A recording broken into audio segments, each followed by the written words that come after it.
Hey, welcome back folks. It's Bob from bobsplumbingvideos.com, and what you're looking at there is a tank and bowl combination sitting up on top of a platform that I constructed. And what I want to go over with you today is how to set a tank and bowl. I'll show you how to remove what you're looking at, and then we'll go through the steps on how to install a new tank and bowl in your bathroom. So get your notepad out. You might want to get a few tools if you feel so inclined, and let's get this done. Hey guys, here we are. I laid out some simple tools for you to have on hand to embark on a project like this. We have a 2-foot level on top. I have a torpedo level below that. You'll use one or the other or both.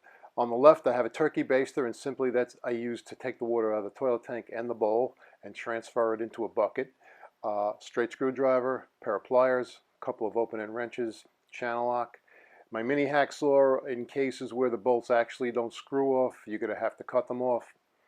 Next to that we have a putty knife you'll use to scrape the old wax gasket off, and of course a caulking gun that we can use to put some caulking in when we want to caulk the base of the bowl at the end of the project, and of course a sponge to sponge any residual water out of the toilet tank and the toilet bowl. So let's get to work, guys.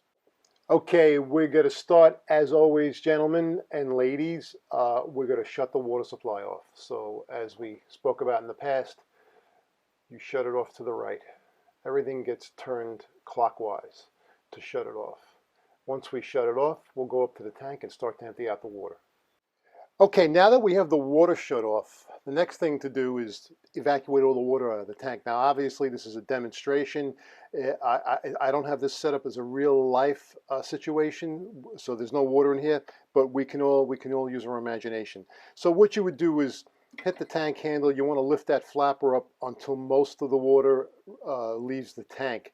At that point, you're going to have some water left in the bottom of the tank below the flush valve that you'll need to get out of there. So what I like to do, I have a little 5-gallon bucket with me, and I like to get my turkey baster, and I will actually go in there and take the water out and transfer it into a bucket. Very simple. Just transfer it out, put it into a bucket. When you get down to the very bottom, the turkey baster is not going to work as well as when there was a couple of inches of water in there. So then at the end, I get my trusty old sponge, and we're going to go in there and we're gonna pat the bottom out and get most of the rest of the water out, and we'll just transfer that to our 5-gallon bucket.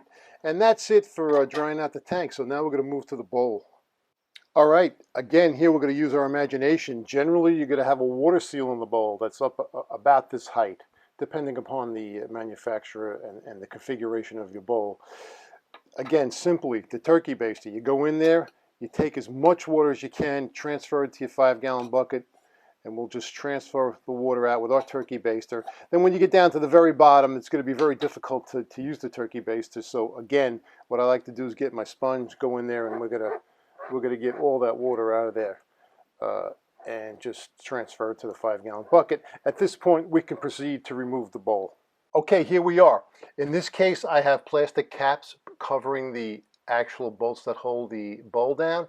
You may not have them. A lot of times they're missing, but in a case, as you see here, we have them. And first thing we have to do is pop that cap off, and usually with a very thin knife blade. Again, my Leatherman tool, I don't leave home without it. You pop that off. Pop that, there you go, like that. And then either an open-end wrench or a pair of pliers. I like to use pliers myself. And it's just a matter of unscrewing the bolts and taking the bolt off as such. Now, a little word of caution. A lot of times these bolts do not screw off. They're stuck, they're fused to the actual bolt. In a case like that, what I do is I'll take my mini hacksaw, I'll actually slice this right down the middle, as far as I can get it. Right down to the washer. I'll split that nut on both sides. Once I get down on both sides, I'll take a flat blade screwdriver, a very thin flat blade screwdriver, and I'll pop the nut, and they'll separate, allowing me to get it off. So at this point, I'm screwing the bolt off. We'll take the washer and the retainer flange off, and we're going to repeat the process for the other side. All right, folks, now we have all the water out of the bowl. We took the bolts off, and now it's time to lift the bowl. Last thing we're going to do is make sure you disconnect the water supply here. because you don't want to be pulling this bowl off and have this water line holding you back. When you do this, you'll get a little dribble out of it, which is fine. You can have your sponge laid out here or a rag, it'd be fine.